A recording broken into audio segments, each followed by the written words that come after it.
ኢየሩሳሌም በሚገኘው ታሪካዊ ሙዚየም ለእይታ ከተቀመጡት እድሜ ጠገብ ቁሳቁሶች ጀርባ አንድ የእስራኤል የቀድሞ ወታደር በባህላዊ የንቅሳት ምስሎች ሰውነቱን እያስዋበ ነው። በሙዚየም ውስጥ የንቅሳት ጥበብን ለማሳየት ብቻ የተዘጋጀ አይደለም።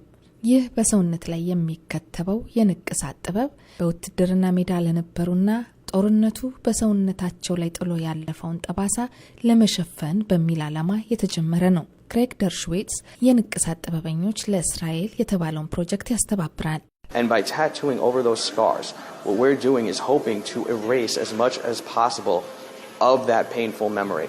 በእነዚህ ጠባሳዎች ላይ የተለያዩ ምስሎችን በመንቀስ የዛን ሰው የጦር ሜዳ አስከፊ ትውስታዎች ሁሉ ለማደብዘዝ እንሞክራለን። ይህ የቀድሞ ወታደር በጦር ሜዳ ትግል ላይ ጥይት ያረፈበትን የሰውነቱን ጠባሳ ከጥይት ውስጥ የሚበሩ ወፎች ምስል ንቅሳት እንዲሸፈንለት ስለፈለገ ነው ወደ ሙዚየሙ የመጣው። The fact that we're able to give him a tattoo that kind of can help with closure, can help with their post-traumatic trauma. እንደ እውነቱ ከሆነ የሚፈልገውን የንቅሳት ምስል እኛ ሰውነቱ ላይ ማስቀመጥ እንችላለን።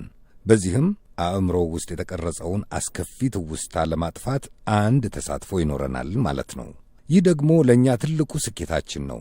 ያለፈን እያሰቡ የሚጨነቁ ሰዎችን መርዳት ደግሞ የተነሳንበት ዋነኛው ዓላማችን ነው። ሉክ ዋስማን የንቅሳት ጥበበኞች ለእስራኤል በተባለው ፕሮጀክት ውስጥ ይሳተፋል። በጦርነት ወቅት የሰውነት ጉዳት የደረሰባቸው የቀድሞ ወታደሮች ጠባሳቸውን እየተመለከቱ በጭንቀት ቀሪ ሕይወታቸውን እንዳይገፉ ለመርዳት ከፍተኛ እንቅስቃሴ በማድረግ ላይ ከሚገኙት ውስጥ አንዱ ነው።